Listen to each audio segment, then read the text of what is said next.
The World Health Organization defines child labor as any form of work that is inappropriate for a child's age, affects children's education, or is likely to harm their health, safety, or morals. Statistics by the Food and Agriculture Organization show that more than 70% of child labor worldwide takes place in agriculture.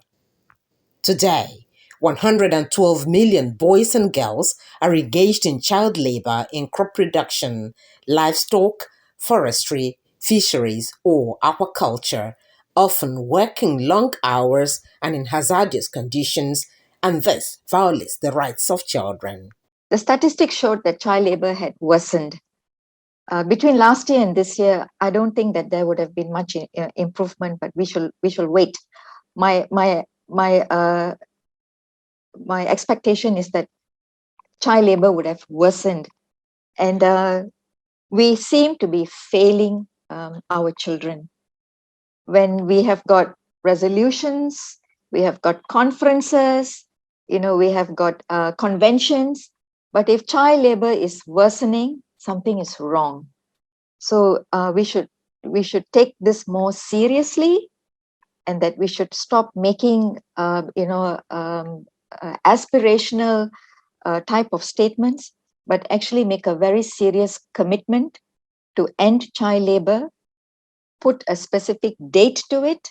For example, realistically, what would be the date? 2025, and so that we can work towards it, so that we don't fail our children.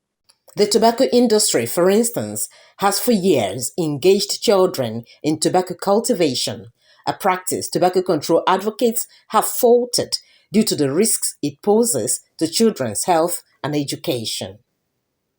More disturbing for the advocates is the involvement of the tobacco industry and its front groups that claim independence from the industry but are established, funded, or controlled by the industry's corporate interests in the global tobacco control discourse around child labor. One of such front groups is the Eliminating Child Labor in Tobacco Growing ECLT Foundation, which many have described as a smokescreen for the tobacco industry's public relations.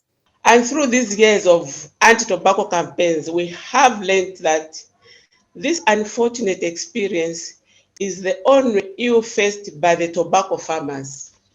Every tobacco farming season presents endless challenges of the farmers and their children. We also know from various examples in Zambia, sustainable income generation, abroad and overseas, that these problems are unnecessary, unjustifiable, and very avoidable. We therefore urge the tobacco farmers in Zambia to diversify and venture into other nutritional and profitable crops for the betterment of children, to concentrate in their education. They are poor, they are trapped in a situation of growing tobacco, which is not a lucrative crop.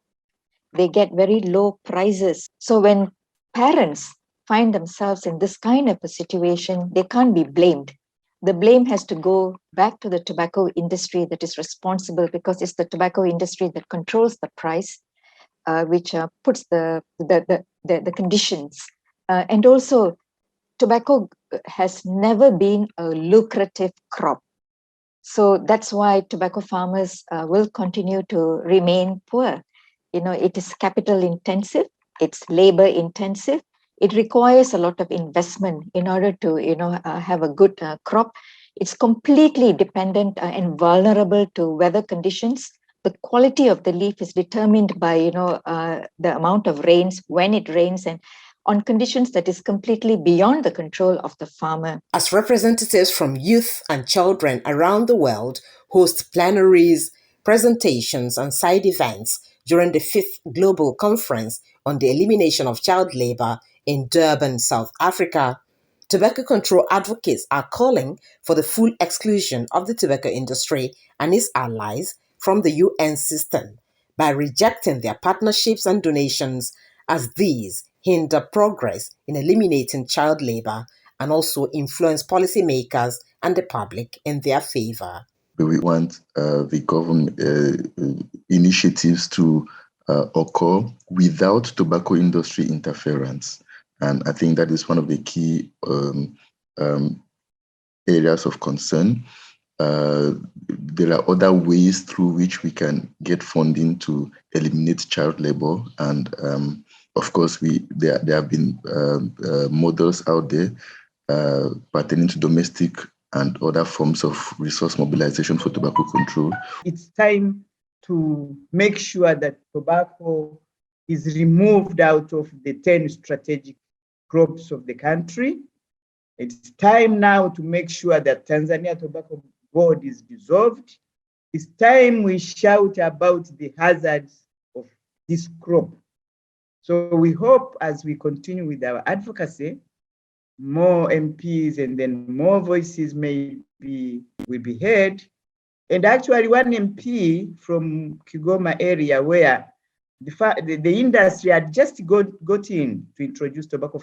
So if we can say, come this date, end tobacco child labor, so that we carry that, as an African continent, we have agreed that come this date, no more tobacco child labor. They are also urging national governments to stop permitting children to work in tobacco fields and start holding the industry accountable if they want to deliver a better future for children in Africa and other tobacco-growing regions. The World Health Organization's Framework Convention on Tobacco Control, WHO-FCTC, recommends that governments help tobacco farmers switch to more economically viable livelihoods. Nkoli Omodu, AIT News, Abuja.